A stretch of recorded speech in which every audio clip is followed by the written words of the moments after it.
bem-vindas ao 50º programa CSA TV. São 50 programas com notícias das Américas para os trabalhadores e trabalhadoras da região. Seguem agora os nossos destaques. No Chile, a direita sofre com uma derrota histórica na eleição para uma nova Assembleia Constituinte. A ONU alerta que longas jornadas de trabalho têm causado uma média de 745 mil mortes por ano. Cerca de 6.500 trabalhadores perderam a vida nas obras para a Copa do Mundo do Catar.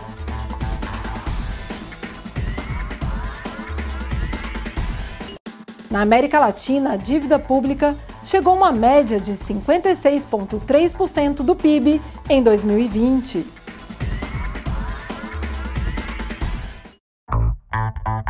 E a ONU alerta que as grandes jornadas de trabalho têm causado 745 mil mortes por ano. Trabalhar mais de 55 horas semanais de forma continuada e sistemática pode aumentar em até 35% o risco de morte de doenças cardiovasculares. A estimativa é de que as jornadas extenuantes causem a morte de cerca de 745 mil trabalhadores anualmente, alertou a investigação publicada por agências vinculadas à ONU. O estudo, coordenado pela Organização Mundial da Saúde e pela Organização Internacional do Trabalho, conclui que essas mortes aumentaram em 29% entre 2000 e 2016. As longas jornadas já são o principal fator de risco laboral e causam 1/3 dos problemas de saúde ligados ao emprego. A pesquisa, a primeira realizada sobre os efeitos das longas jornadas na saúde do trabalhador, detalha que em 2016 elas causaram até 398 mil mortes por doenças cardiovasculares, 42% a mais do que no início do século, e 347 mil por ataques cardíacos, um aumento de 19%. Trabalhar mais de 55 horas por semana aumenta o risco de morrer de doença cardíaca em 35%, em comparação com aqueles que trabalham em um horário padrão, de 35 a 40 horas por semana, e o risco de morrer de ataque cardíaco é de 17%. Os efeitos negativos das longas jornadas sobre a saúde costumam aparecer 10 anos após o início desse tipo de jornada. Portanto, as principais vítimas são pessoas entre 60 e 80 anos que tiveram que trabalhar nessas condições, pelo menos a partir dos 45 anos. Cerca de 6.500 trabalhadores perderam a vida durante as obras para a Copa do Mundo do Catar. A Fundação para a Democracia Internacional divulgou a sua denúncia sobre a prática de trabalho escravo na construção dos estádios para a Copa do Mundo de 2022, que será realizada no Catar. Eles garantem, na última atualização do seu relatório Por Trás da Paixão, que mais de 6.500 trabalhadores já morreram nos canteiros de obras, uma média de 12 vidas por semana desde 2010. Por isso, a entidade exige a intervenção do presidente da FIFA, Gianni Infantino, e pediu às associações de futebol em todo o mundo para tomar medidas sobre o assunto. O presidente da fundação, Guilherme Pei, denuncia as violações dos direitos humanos no Catar, onde milhares de imigrantes do Nepal, Índia, Paquistão, Bangladesh, Sri Lanka, Filipinas e Quênia viajam para trabalhar nas obras vinculadas à Copa do Mundo, como estradas, ferrovias, estádios, hotéis e centros de convenções, entre outras construções. O Catar tem cerca de 2 milhões de trabalhadores imigrantes, que representam 95% da força de trabalho. Quase 40% trabalham no setor da construção civil. E na Colômbia segue pendente o resultado do diálogo entre o governo e os manifestantes.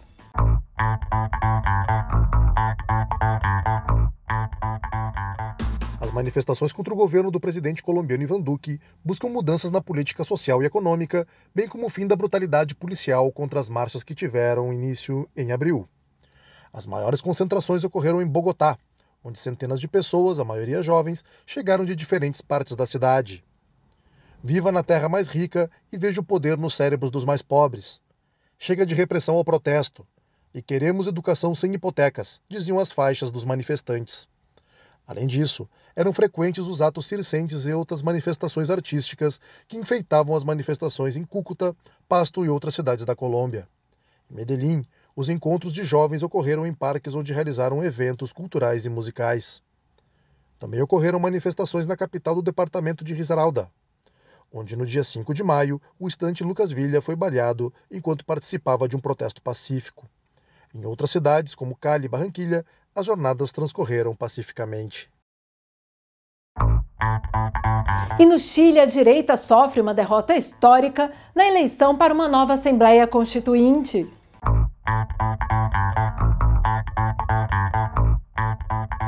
Os candidatos independentes e a oposição conquistaram mais de 2/3 das cadeiras para redigir a nova Carta Magna, a primeira a emergir de um processo totalmente democrático e participativo na história do Chile.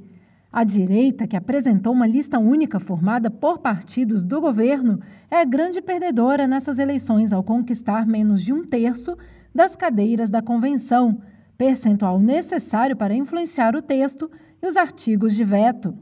En estas elecciones, la ciudadanía nos ha enviado un claro y fuerte mensaje. Nessas eleições, os cidadãos nos enviaram uma mensagem clara e forte ao governo e também a todas as forças políticas tradicionais. Não estamos nos sintonizando adequadamente com as demandas e desejos dos cidadãos e estamos sendo desafiados por novas expressões e novas lideranças. É nosso dever como governo ouvir com humildade e atenção a mensagem do povo, mas também nos empenhar em fazer o que for necessário para melhor interpretar e responder às necessidades, desejos e esperanças dos chilenos. Essa mensagem foi forte e clara e requer uma reflexão profunda. A maioria dos eleitos são figuras fora da política, que buscam canalizar as demandas cidadãs da crise social que teve início em 2019. E o seu surgimento é visto por muitos especialistas como o início de um novo modelo de política cidadã e da certidão de óbito dos partidos chilenos de direita e do legado de Augusto Pinochet. E a participação dos jovens foi fundamental para a definição do resultado das eleições no Chile. Há 1 ano e meio, os jovens colocaram o sistema em xeque com uma revolta por um modelo mais justo, sem paralelo na democracia chilena. O seu descontentamento desencadeou um processo constituinte sem precedentes, e a sua participação nas eleições do final de semana passado foi crucial para legitimá-lo. Para Lucas Ramírez, de 19 anos e também estreante nas urnas, é importante que os jovens possam decidir o que acontece no país, que os jovens devem tomar as rédeas do futuro e evitar que os mais velhos façam isso por eles. Por isso, segundo ele, é importante participar. Dos 14,9 milhões de cidadãos convocados a eleger os 155 representantes que vão redigir a nova Constituição, em substituição à atual de viés neoliberal e herdada da ditadura militar, 41,3% tem menos de 40 anos, faixa etária com altas taxas de abstenção, exceto para o plebiscito ocorrido no ano passado. Naquela eleição de outubro, 80% dos eleitores decidiram enterrar a Constituição do regime de Augusto Pinochet, e a participação dos jovens, entre 18 e 25 anos, subiu 20%. Amália Galvez, de 25 anos, está convicta de que haverá uma grande convocação e afirma que no seu círculo de amizades aprendeu muito sobre as candidatas e está muito ativa no processo.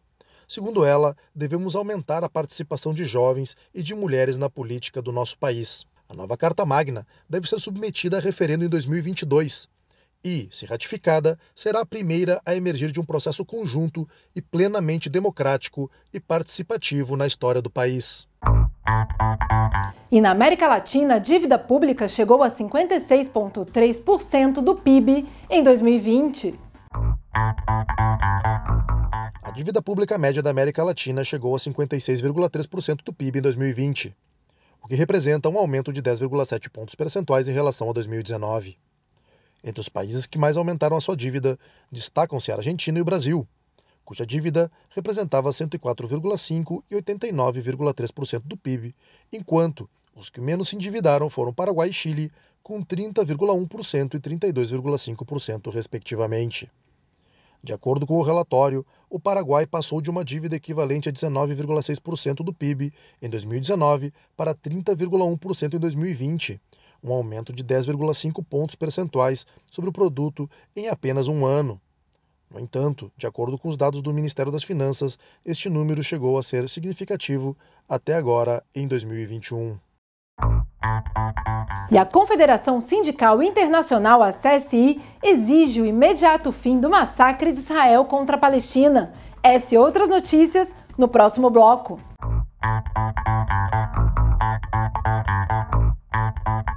A Confederação Sindical Internacional, a CSI, exige o imediato fim do massacre de Israel contra a Palestina e o início de um diálogo mediado pelas Nações Unidas para abordar as causas da violência e das injustiças que vêm vitimando crianças e civis na faixa de Gaza em ocupações israelenses. Nessa semana, os sindicatos globais expressaram a solidariedade às trabalhadoras e aos trabalhadores LGBTIQ em defesa da democracia e da paz. Somos contrários à discriminação por motivos de gênero, nacionalidade, idade, orientação sexual, identidade de gênero, expressão de gênero, etnia, credo ou pertencimento a comunidades tradicionais, assim como as pessoas com deficiência. A discriminação prejudica o movimento sindical e seguiremos trabalhando para que todo local de trabalho seja livre de discriminação e assédio. A União Geral dos Trabalhadores da Espanha apresentou um informe que estuda o impacto do acordo entre a União Europeia e o Mercosul sobre a economia espanhola. Segundo o informe, o acordo provocará a destruição de 900 a 4.000 postos de trabalho nos setores da agricultura, pecuária e civicultura. Movimentos sociais e legisladores buscam legalizar 5,2 milhões de imigrantes que realizam trabalhos essenciais nos Estados Unidos.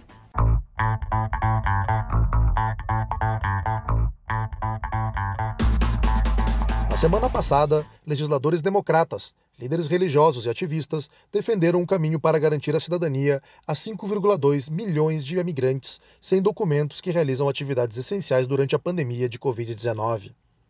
Horas antes da audiência, centenas de imigrantes marcharam da sede do Comitê Nacional Republicano ao Capitólio. Pelo menos 40 pessoas foram detidas por ficarem sentadas na rua obstruindo o trânsito em um ato de desobediência civil.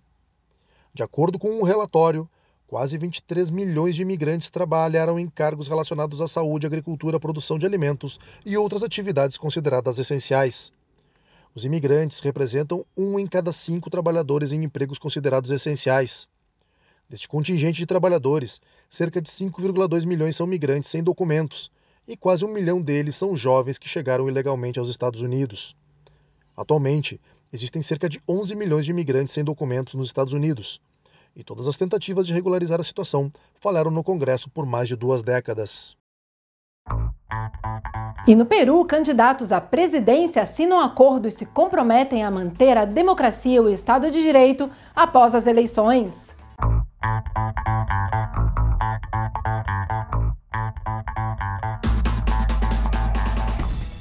Os candidatos presidenciais peruanos, Pedro Castillo e Keiko Fujimori, prestaram juramento e assinaram uma declaração cidadã em que se comprometem a defender a democracia e o Estado de Direito em seu país 3 semanas antes do segundo turno das eleições do Peru. Os candidatos, que protagonizam uma das campanhas mais polarizadas dos últimos tempos, também prometeram derrotar a pandemia por meio de estratégias eficazes, baseadas na ciência, respeitar as instituições e a liberdade de expressão e de imprensa, e deixar o poder em 28 de julho de 2026, quando se encerra o mandato, sem buscar a reeleição. Além disso, garantiram que qualquer mudança na Constituição será feita apenas por meio dos mecanismos legais e constitucionais, para garantir a livre associação, promover e proteger a luta contra a corrupção, a insegurança do cidadão, o terrorismo e o tráfico de drogas, respeitando os tratados internacionais e o sistema interamericano de direitos humanos, assim como os investimentos privados que funcionam sem prejudicar o meio ambiente. A proclamação, cujo juramento foi dirigido pelo cardeal Pedro Barreto, é uma iniciativa da Conferência Episcopal Peruana, da União de Igrejas Evangélicas Cristãs do Peru, da Associação Civil de Transparência e da Coordenadora Nacional de Direitos Humanos. Esta proclamação é fruto da desconfiança que ambos os candidatos geram entre a maioria do eleitorado, que considera que as propostas de um e de outro, bem como seu passado político, são uma ameaça à democracia e às liberdades. Diversidade, inclusão e pautas de direitos humanos marcam a campanha eleitoral do México.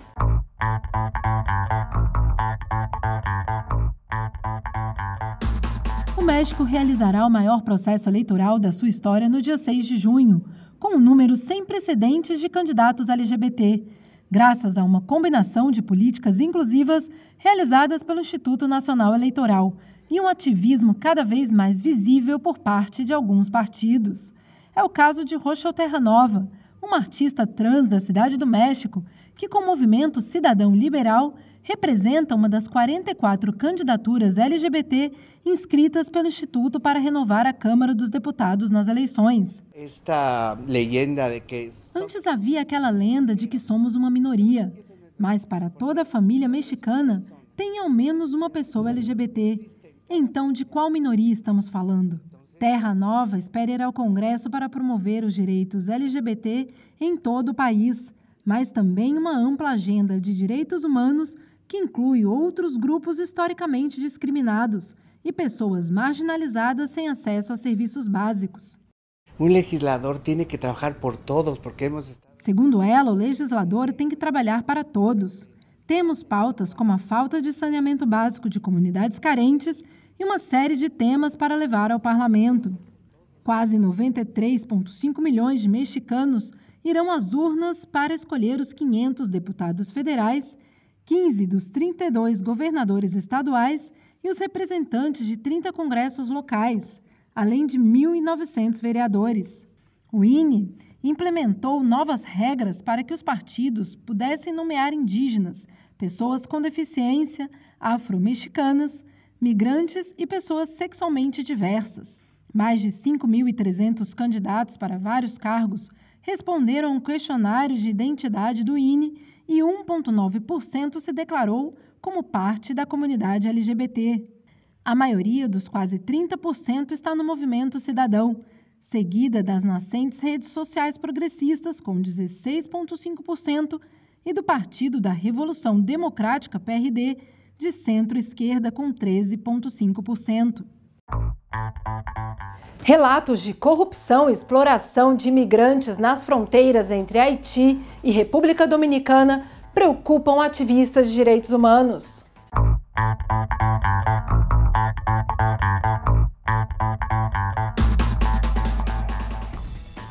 Esta estrada empoeirada passa pela divisa entre a República Dominicana e o Haiti, no lugar mais esquecido da fronteira. Nem mesmo a notícia chegou a esses lugares remotos sobre a cerca que a República Dominicana está construindo para, segundo autoridades do país, se proteger de furtos, contrabando, imigração irregular e outras ilegalidades que, sob a proteção da corrupção de alguns funcionários, constituem um problema real nos principais pontos de fronteira da ilha. O diretor-geral das imigrações, Henrique Garcia, admite que não é segredo que as máfias se deslocam ao longo dos 380 quilômetros da fronteira, como acontece em todo o mundo, e justamente por isso argumenta que a República Dominicana pretende erguer uma cerca para deter as ilegalidades. Por sua vez, o dominicano Lorenzo Antônio Valenzuela, empresário, diz que os militares cobram legalmente 4 mil pesos, cerca de $70, para deixar o seu caminhão passar. E eles tiram muitos quartos para chegar aos mercados. Eles querem tirar 4 mil pesos por caminhão de sal, e isso não é um imposto, não é uma alfândega, protesta o vendedor. O padre Regino Martínez, que há mais de 4 décadas trabalha com imigrantes em Dajabón, principal ponto de passagem do norte da ilha, explica que a raiz da corrupção na fronteira é o mau pagamento dos militares, que gira em torno de $350 por mês. Segundo ele, existe toda uma rede oficializada, tanto pelo poder quanto pelo povo. Segundo ele, aqui, ser traficante é trabalho, porque as pessoas não têm do que viver. Ressula Blanc, chefe da Plataforma de Gênero do Nordeste, ONG que atende mulheres deportadas, corrobora essas denúncias e acrescenta que os imigrantes, quando são presos, muitas vezes têm o seu dinheiro e todos os seus pertences roubados. A ativista se opõe ao muro promovido pelo presidente dominicano Luiz Abinader. Com prêmios internacionais e segundo especialistas, a Nicarágua tem um dos melhores chocolates do mundo.